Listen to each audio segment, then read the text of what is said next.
Welcome to One-on-One with Colette Linden. I'm here today with Luke Dufour. How are you? I'm good, Colette. Thanks for having me. No problem. Everyone should know your name by now. You have sat on council for the last few years. Yeah. Tell me, Luke, let's dive right into it. Being part of the council, what are some initiatives that you worked on specifically that maybe did not come to fruition that perhaps you might want to pick them back up? We have heard you at city council meetings. You are vocal. You stand for what you believe in, and you ask good questions. So now I'm asking you, was there anything that wasn't finalized that you would like to see continue on should you be elected for the next term? Sure. I got quite a few of those things. One of the things that was really successful is a rebuilding of our homeless shelter system over the last 4 years. We were able to basically quadruple the budget over that amount of time to really start to build the kind of shelter system that our city needs. That work isn't done. In order for people to see and feel a real impact on homelessness in Sault Ste. Marie, we also need what's called supportive housing. What that is that's housing that has nurses and social workers on site to really help the folks who are struggling the most.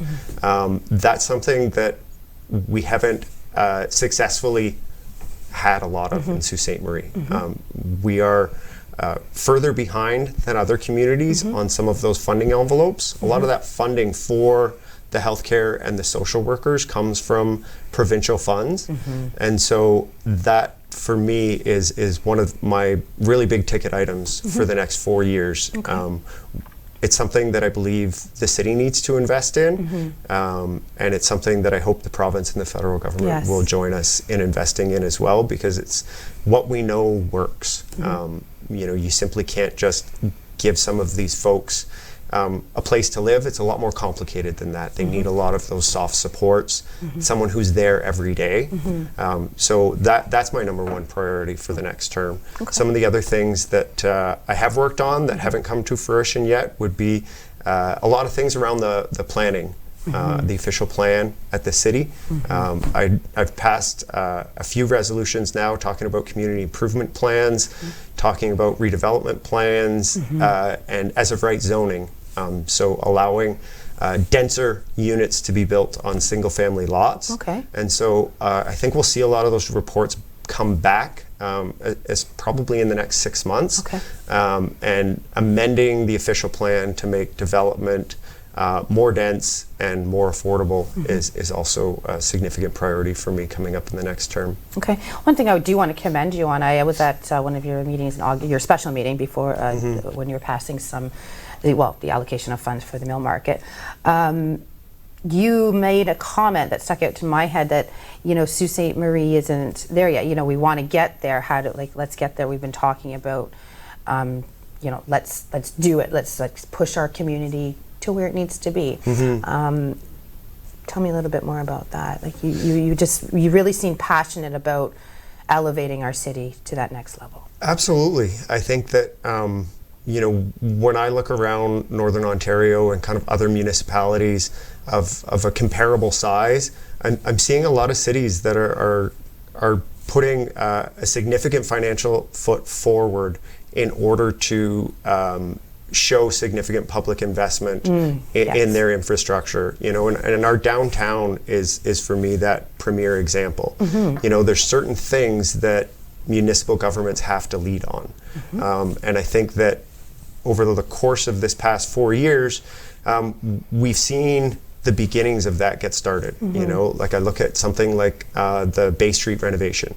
That was one of the first things that this council approved, and it was something that, there was a certain portion of the community that they couldn't see it until it was built.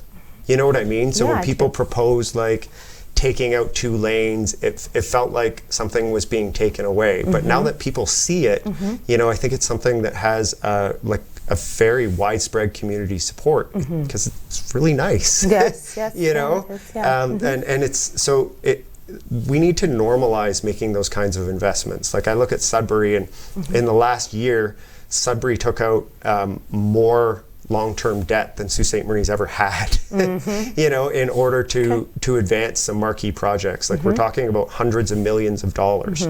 I certainly don't think that our community should go to that level. I think that's a little bit out of my fiscal comfort zone. Yes. Okay. But by the same token, to spend like we're building a modest market. The amount for the plaza compared to a lot of other plazas in a lot of other communities is quite a bit less. And same thing with Bay Street. We need to normalize building the kind of infrastructure that creates the city that other businesses are going to want to invest in.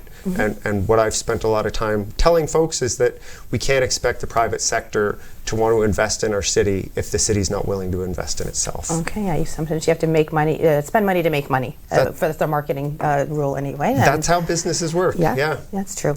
A couple other questions. Obviously, homelessness, mental health, and addictions. These are all things that were crisis. Yes, in Sault Ste. Marie and across other municipalities in our province, they were elevated during the pandemic, and perhaps that's why we are seeing these pop-up sites where homeless shelters are, or people who are homeless are building their camps. Yeah. I mean, I'm not asking you to say, hey, Luke, find the answer, but are you, how do you feel about that? Are you going to be a voice behind that and the voice of our youth as well? Yes, absolutely. So I also sit very proudly as the chair of the Social Services Administration Board. And like I said, when I took over that role, my very first priority was to rebuild our shelter system. When I looked at what we were spending compared to other municipalities, we were spending, like 30% of what other cities were spending. Okay. And, I'm not a believer that money solves everything, but I am a believer that sometimes you're going to get what you pay for. Absolutely. And so, I'm very proud to have been really heavily involved in, getting the funding to build 2 brand new shelters. Yes, through renovation. Absolutely, and not only that, but to have increased the funding for our shelter workers, and to have leveraged even better organizations to run our shelter services. It doesn't stop there. If you want to do something about pulling people out of homelessness, you can't just do that with a shelter system. The shelter system is like the floor through which we don't want folks to fall. In order to move people out of homelessness, you need better supports. You need supportive housing. You need places where they can go that, like I said before, have the healthcare and the social workers there to help ensure that they are successful. And so this is a file that I've spent more time on than anything else over the course of my past term, and it's a file that I plan to spend far more time on should I be elected in the fall. We have a long way to go. We've got a couple minutes left, Luke, but I do want to also recognize that you do sit on a very important board, AMO, which is Association of Municipalities of Ontario, and they lobby on behalf of municipal government to the province, and in my belief, all 3 levels of government do need to come together at some point, to help homelessness as an issue. And I do know there were delegations held in Ottawa, most recently from our mayors and our councillors, asking the ministers, we need your help. Come on, let's do that. So I do want to commend you on sitting on that board. And again, if you are re-elected, you can remain on that board, I imagine, and follow their rules. You have to do another election there. So tell me a little bit about your experience with AMO and how that has benefited you as a councillor here in Sault Ste. Marie. Sure. So